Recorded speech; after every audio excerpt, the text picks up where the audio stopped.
In your headlines, Premier Honorable Charles Washington Mizik addressed the spike in power bills for the month of June. And price inflation stimulus package will soon be available to Turks Islanders.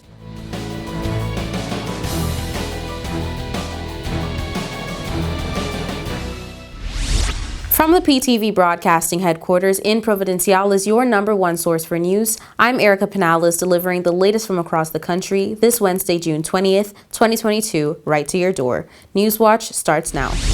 Her Excellency the Acting Governor Anya Williams chaired the 22nd meeting of Cabinet on Thursday, July 14th at the Premier's office in Providenciales. Take a look. All members were present with the exception of the Honorable Minister of Health.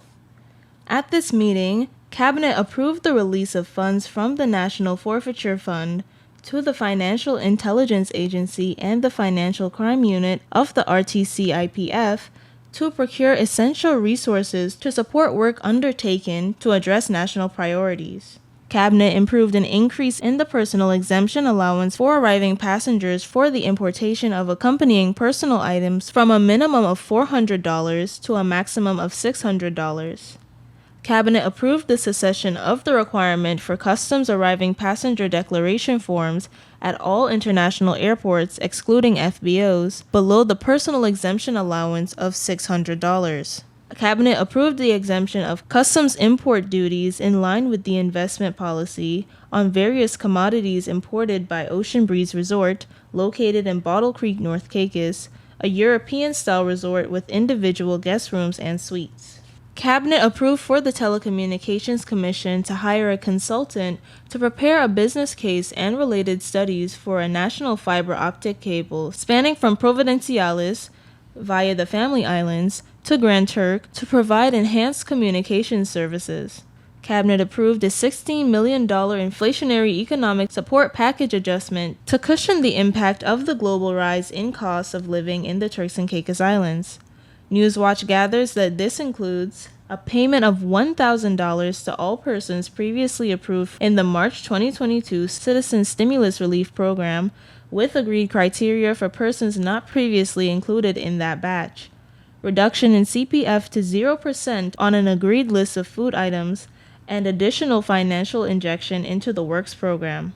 At this meeting, Cabinet also approved the naming of a government building on South Caicos as the Honorable Norman B. Saunders Senior Complex, which will house Customs, Immigration, Treasure, and Public Works departments. Cabinet agreed for the Ministry of Health to rescind its July 12, 2022 public notice and to prepare a medium-term solution around the concerns raised about the migrant health evaluation process to be presented to Cabinet as a matter of priority. Cabinet approved the appointment of different government positions. Cabinet approved urgent external technical assistance and a medium-term increase in human resources in the Energy and Utilities Department to address priority issues. Members were presented with digital copies of the 2021 revised laws of the Turks and Caicos Islands, which comes into effect on the 18th of July, 2022. During the press conference at the Premier's office last Thursday, there was mention of price inflation stimulus package that will be available to Turks Islanders. Here's more. In a previous newscast, the Premier of the Turks and Caicos Islands spoke about inflation and how it is affecting the citizens of the TCI. He then stated that Turks Islanders and BOTC residents will receive a price inflation stimulus package. The package is worth $16 million and includes 3 parts. The first part of the package will be direct assistance of $1,000 to Turks Islanders and BOTC residents, which is estimated at $12 million. The benefit will be extended to 12,000 people approximately. The payment will go to the individuals who were previously approved for the March 2022 Citizen Stimulus Relief Program, with criteria in place for persons who were not previously included in the last batch. The Premier then stated which citizens the stimulus is intended for. The stimulus is being given to provide relief for homeowners who require assistance with rental payments, provide relief for homeowners who require assistance with utility bills, relieve homeowners who require assistance with loan payments and utilities, provide relief for loan repayments, transportation expenses, and groceries.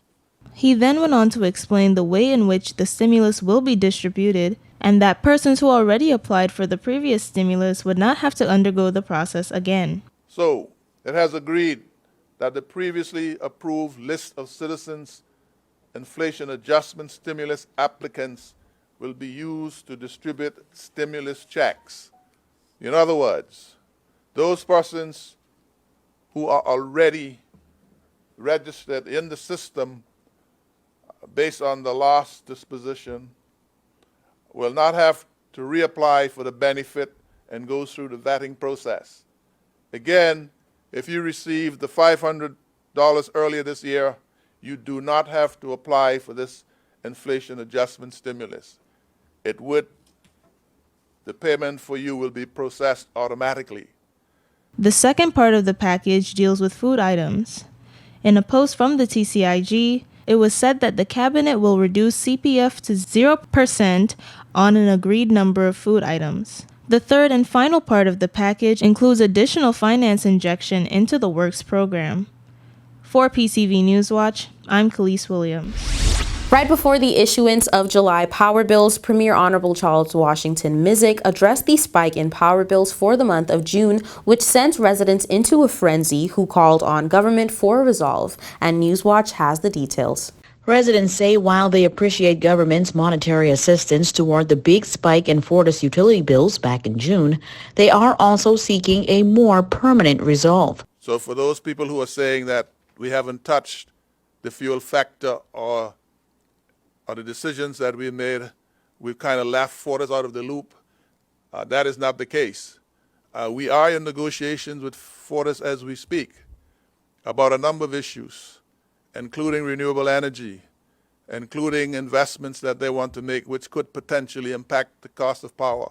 Power utility bills for most of the country spiked to as much as $200 to $300 for the month of June, and as a result, government decided on the issuance of another stimulus of $1,000 to assist. We've learned that it doesn't work that way because the merchants, whether they be Fortis or the supermarkets or some other entity, never seem to pass the savings on. So that is why we've given people the money in their hands, and hopefully they will be responsible and ensure that they set priorities in order to be able to make sure they can meet some of the obligations. The issue of possible discrepancies in billing linked to the company's consumption rate was also an area of concern addressed by the Premier. There are different steps that could be taken. First of all, if people are unhappy with their bill or they feel like they have been billed wrongly, the first step would be to approach Fortis about that as to why the bill is so high or why their consumption rate goes up. And Fortis, I understand, have a system where they will come in and assist with doing an audit of your power consumption to show you the reason. However, the Premier says the departments responsible for trade and consumer protection do exist to conduct the necessary procedures in the event that these findings call for further investigation on the part of government. It's time for a quick break. More Newswatch when we return.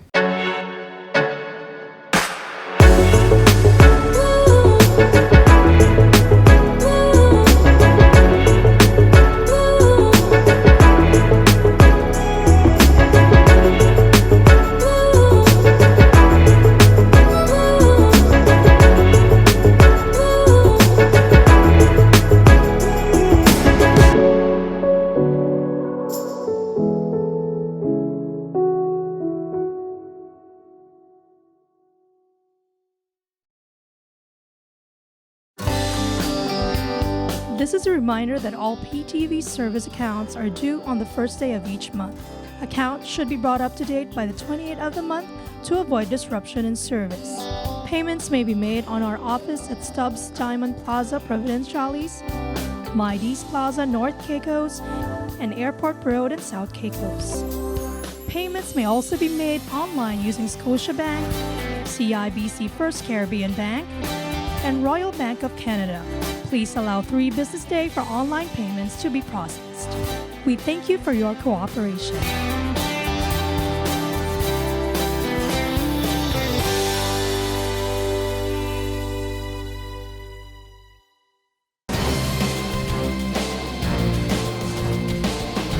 Welcome back to Newswatch. An update on the long-running SIPT case. On Monday, the Chief Justice dismissed an application from the corruption defendants, which alleged that the prosecution has not proved their case. This is the last in a series of such applications, all of which have been dismissed, and details are ahead. On Monday, 4 of the remaining 7 SIPT defendants who are still before the court on charges of corruption and money laundering were told that the trial against them will continue to its natural conclusion. The decision was handed down by Chief Justice Mabel Agyeman, who, in response to defense lawyers' applications that the prosecution has not proved this case, indicated that the 4 men do have a case to answer. The 4 on trial at this point are former Deputy Premier Floyd Hall, former Minister of Immigration Jeffrey Hall, former Speaker of the House of Assembly Clayton Green, and local attorney Melbourne Wilson. In May, the prosecution concluded its case against the 4 men, and the defense was set to present their defense of the charges after a break. The lawyers then presented a no-case submission application to the court, to which the Chief Justice presented her decision on Monday. In that hearing, she informed the court that the no-case submissions of all the defendants have failed, and that the Crown, throughout its presentation of evidence earlier this year, has proved that the defendants should be on trial, and there they shall remain until a decision is rendered on the facts of the case at its conclusion. Chief Justice Mabel Agyeman is serving as judge and jury in the trial. The defendants have since been directed that they will have to present their case or version of events that transpired between the dates of the alleged criminal acts 2003 to 2009, when the trial reconvenes on August 31st this year. Following the conclusion of this trial, the Chief Justice will then hear the case against the remaining 3 defendants: former Premier Michael Mizik, his brother Thomas Child Mizik, and former Government Minister McAllister Hanschel. At the conclusion of both trials, the Chief Justice will render a verdict in the cases. It is still expected that the retrials will wrap up by the end of 2022, early 2023. After having ran the first time for some 6 years. That first trial ended with the untimely death of the trial judge in 2021, sending the entire case into a tailspin, leading to a separation of some of the charges and 2 retrials being held. For PTV News Watch, I'm Delana Isles. The Red Ensign Group Conference is currently underway in the United Kingdom, looking, amongst other things, challenges of maritime during the pandemic. Take a look. Dealing with the challenges of maritime and coastal state responsibilities are coming under the spotlight at the annual Red Ensign Group Conference. Challenges of the sector include recovery of maritime following the pandemic, environmental and coastal concerns, as well as commercial competition.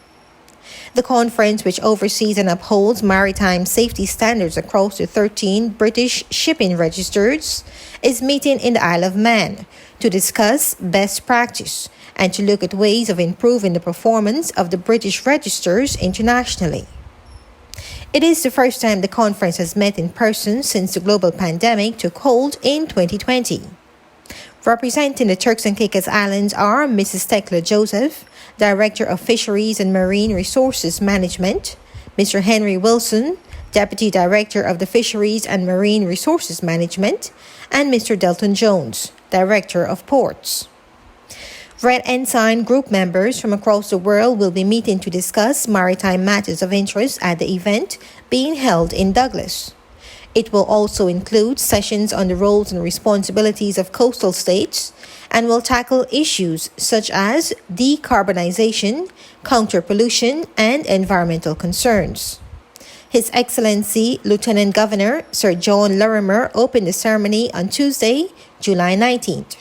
Katie Ware, Director of UK Maritime Services at the Maritime and Coast Guard Agency, and the UK's permanent representative to the International Maritime Organization, is co-chairing the event. In her presentation, Weir noted that the world is a very different place than it was when the group last met in person for conference, and the challenges are now very real. She urged that as a group they must continue to stand firm on safety and well-being of all seafarers. Quote, "We know that seafarers' lives can be incredibly hard, and we remain determined to work to provide ways of supporting them, whether it's through mental health provision or through regulation which protects them in their working life." End quote. Meanwhile, co-chair Cameron Mitchell, director of the Isle of Man Ship Registry, observed that the Red Ensign Group is a powerful force for good in that it works, and the conference demonstrates just what the territories can achieve together. He noted that they all have a responsibility to those in maritime, whether it's the seafarers spending long months at sea or the industry trying to rebuild in the aftermath of the global pandemic and the current economic challenges. For PTV News Watch, I'm Delana Els. Don't touch that remote, we'll be right back. Coming up next is your weather forecast. This is a reminder that all PTV service accounts are due on the first day of each month. Accounts should be brought up to date by the 28th of the month to avoid disruption in service. Payments may be made on our office at Stubbs Diamond Plaza, Providenciales, Mides Plaza, North Caicos, and Airport Road in South Caicos. Payments may also be made online using Scotiabank, CIBC First Caribbean Bank, and Royal Bank of Canada. Please allow 3 business days for online payments to be processed. We thank you for your cooperation.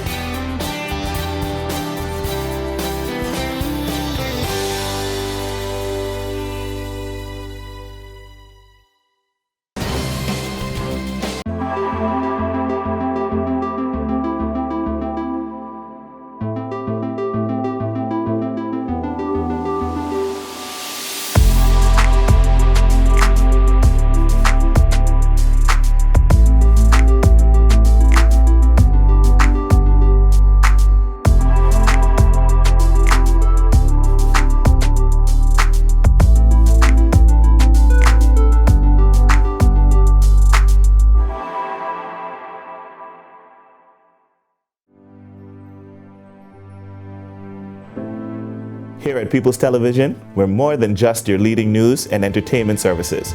We are spreading the gospel.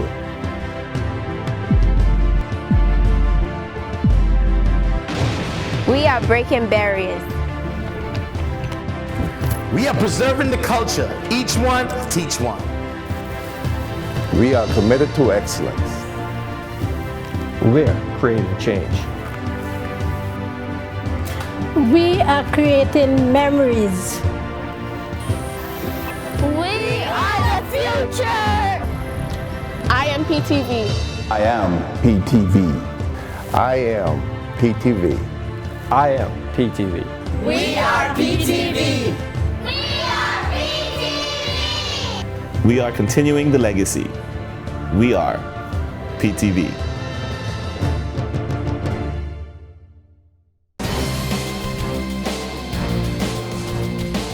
Welcome back to Newswatch. Here's the latest in your weather forecast.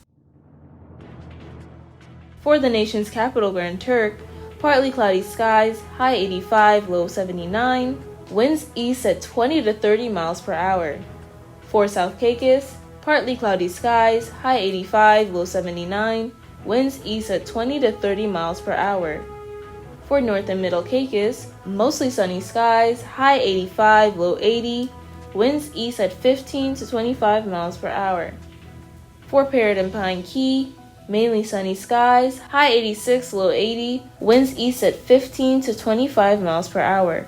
And on Providenciales, mainly sunny skies, high 86, low 80, winds east at 15 to 25 miles per hour. Here's your sunrise and sunset. Sunrise, 6:18 a.m., sunset, 7:34 p.m. Now for your high and low tides. High tide 2:30 a.m., 3:10 p.m. Low tides 8:39 a.m., 9:35 p.m. And for your hurricane outlook, for the North Atlantic, Caribbean Sea, and the Gulf of Mexico, tropical cyclone formation is not expected during the next 5 days. And that's it for your weather forecast and hurricane outlook. And that brings us to the end of this edition of The Real News and my time here at PTV. I would like to say to our viewers that I am much obliged for the deep privilege of sharing the real news with you for the past year. I've learned amazing things from my fellow media colleagues, and I am forever grateful. But of course, you can join us right back here every weekday at 6:30 p.m. and tap into our social media platforms at www.ptv8tci.com. I'm Erica Pinales, wishing you a farewell until next time.